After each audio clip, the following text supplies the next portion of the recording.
Imagine a time when civilization was taking shape, a period around the 8th century BC.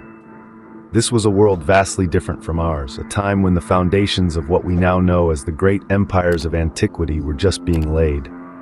In the heart of Italy, amidst the rolling hills and vast plains, the political landscape was a complex tapestry of tribes, clans, and burgeoning city-states.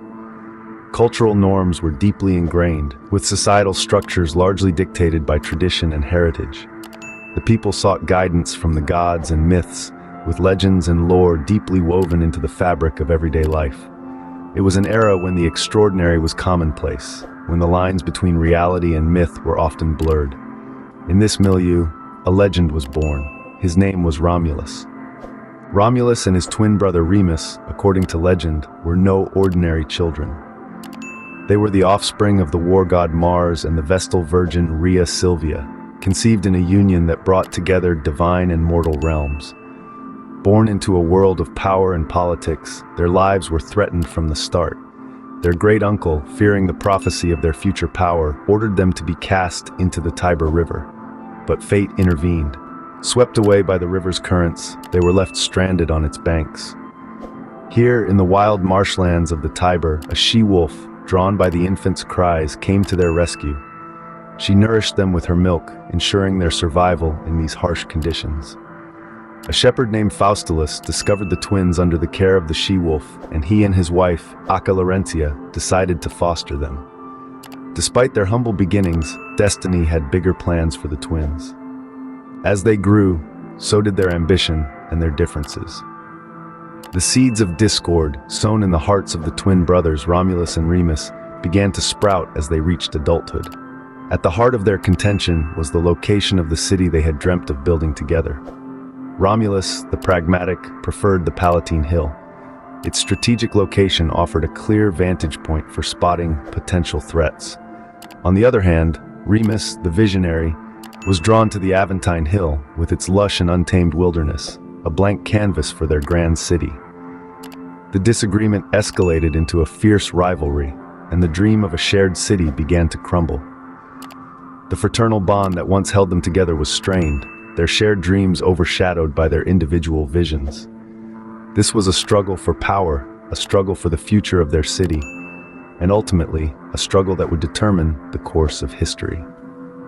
Driven by ambition, Romulus marked the boundaries of his city on the Palatine Hill, a bold declaration of his intent. Remus, angered by his brother's audacity, jumped over Romulus's newly formed boundary as an act of defiance. This was the tipping point. The fraternal conflict escalated to a fatal climax, resulting in Remus's death at the hands of his own brother. Suddenly, Romulus stood alone. The dream of a shared city was no more. In its place was the realization of Romulus's vision. With the death of Remus, the struggle for power had ended. Romulus was now the sole ruler. He named his city Rome after himself and set about building what would become the cornerstone of one of the greatest empires the world had ever known. And so, Romulus became the first king of what would become one of the greatest empires in history. Romulus's rule was not without its challenges. Romulus knew that a city was more than just walls and buildings. It needed people, laws, and institutions. So he set to work. He divided the citizens into 30 curiae or local groups, each named after a woman taken from the Sabines, thus honoring the women who had played a crucial role in the formation of his city. But Rome needed more than just laws and groups. It needed citizens. With a predominantly male population, the future of Rome was at risk.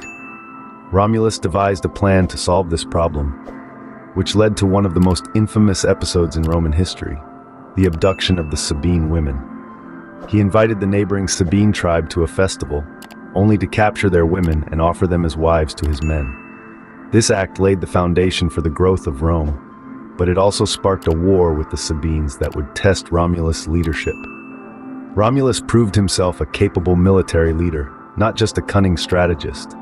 He led the Romans to several victories, expanding Rome's territory and influence. He defeated the Sabines, reconciling them through a treaty that incorporated them into Roman society, thereby securing the future of Rome.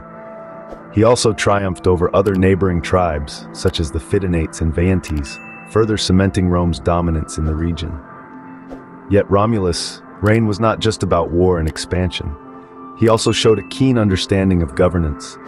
He established the Roman Senate, a council of elders that provided advice and acted as a check on royal power.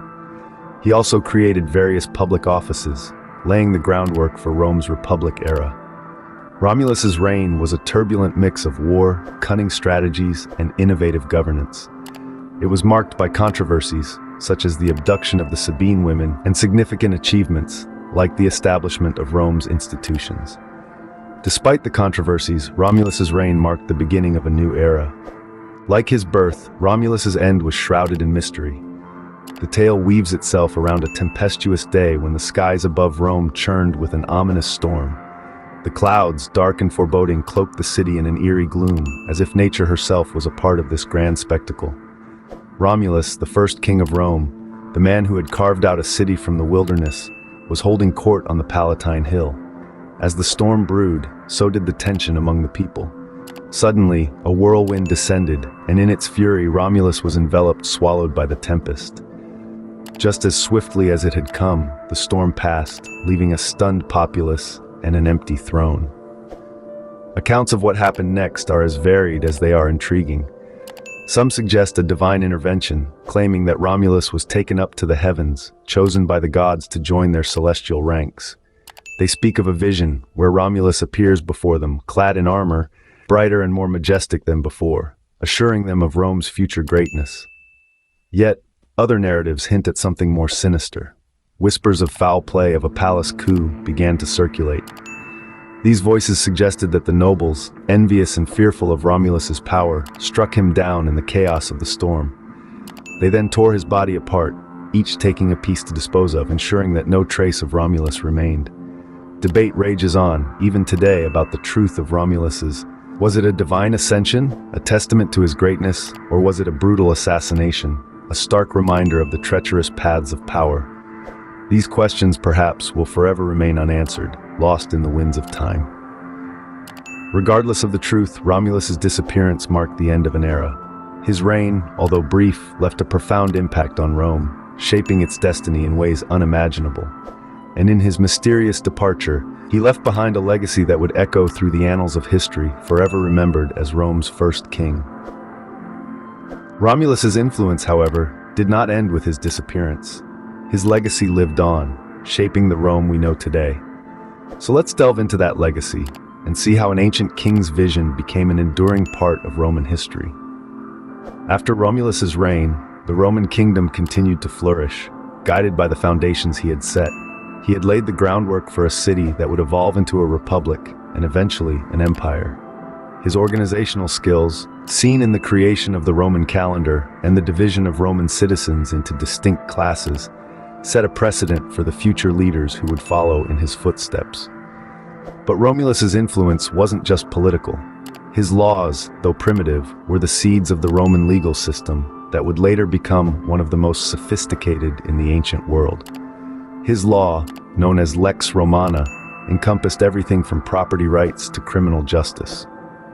It's a testament to his foresight that many of these laws remain relevant and are still studied by legal scholars today. Beyond the realm of law and governance, Romulus's myth itself has had a profound cultural impact.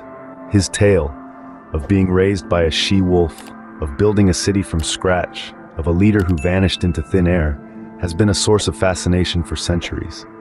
It's a story that has been told and retold, inspiring countless works of art, literature, and even influencing modern pop culture. Romulus's story is a testament to the power of legends. It's a tale that transcends time, reminding us that history isn't just about facts and figures, but also about the stories we tell and the heroes we choose to remember.